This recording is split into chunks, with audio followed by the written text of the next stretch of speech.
he was at in the room to what we call rake and break them, to try to clear the glass out and basically the curtains so we could see inside and maybe get a communication with him. Once we got up there and was able to do that, the fire had already started getting pretty bad, smoke filling the house. We was able to communicate with him and determine through communicating with him that he was hit and he was down. Once we was able to, usually takes several months. Anybody have any questions? Where was the deputy shot? The deputy was not shot. What are the extent of the injuries of the suspect, and have you released his name yet? His name is William Scrub Brewer.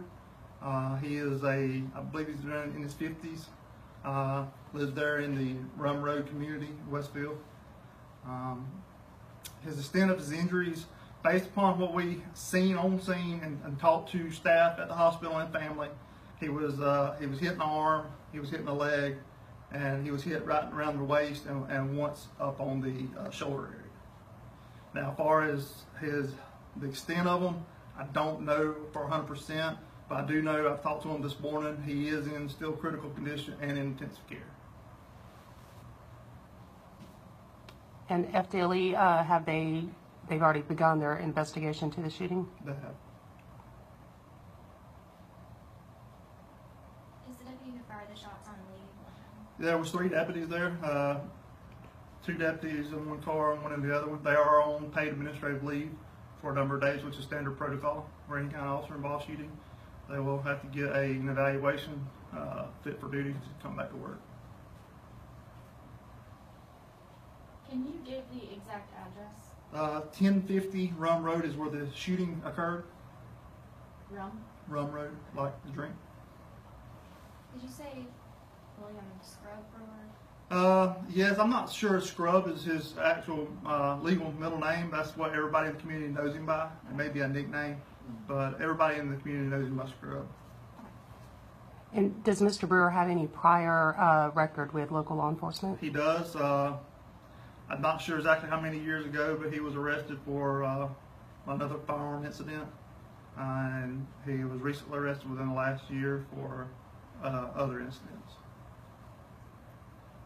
What's the protocol when dealing with situations like this? Well, you know, protocol basically is when deputies are on scene, their first and foremost is to protect themselves. You know, when we get there, we're able to calm down a little bit, and the scene's over with. You know, you start piecing the puzzle together. I mean, it's basically one big puzzle, and you try to put the pieces where they need to go.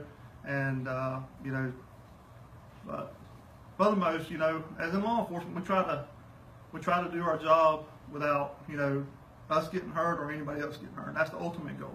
But you know, sometimes things happen that's out of our control, and we don't have control over, and we have to react to. But you know, at the end of the day, we all have families. We all want to go home to those families.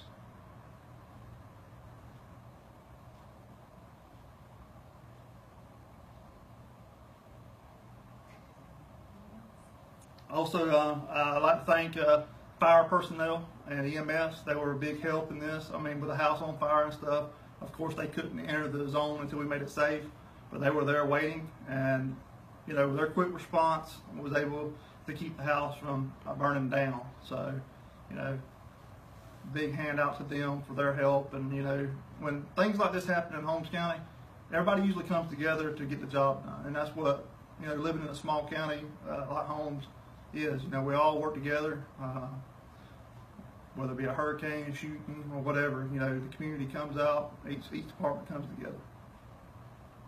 Do you know how long it took to kind of get control of the place? I can tell you the actual domestic call coming at 1:03 p.m. That's when the deputies responded. I can tell you that they arrived at the suspect residence at 1:47 p.m. and then we actually removed him from the house at 2:34 p.m. So from the time the shooting occurred to the time he was removed from the house was about 45 minutes.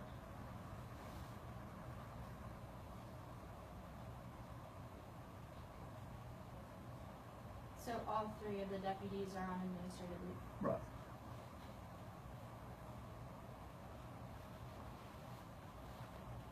Who called his mom? His mother made the initial 911 call, stating that there had been a disturbance between her and her son.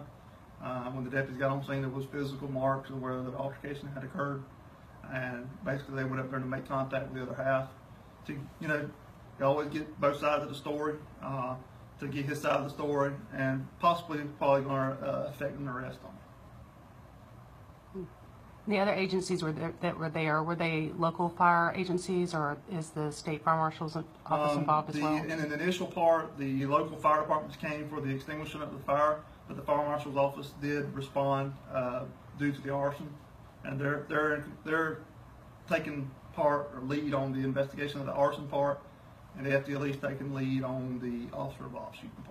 Can you tell us what his potential charges might be following his recovery? Following his recovery, he's probably looking at least aggravated assault on a law enforcement officer, arson, of course, a domestic battery on his mom, and then possibly, I'm not sure, I hadn't read the criminal history, but I want to think he may be a convicted felon.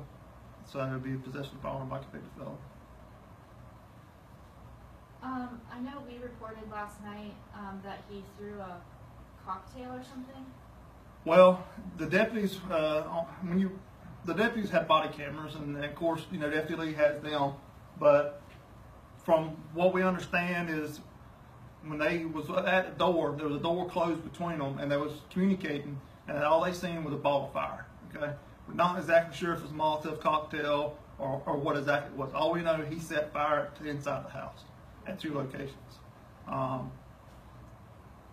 You know, when they told me on scene, that's what I associated with, was some kind of Molotov cocktail. It could have been something else that he set fire with, but it was a fireball that, you know, they seen through the door.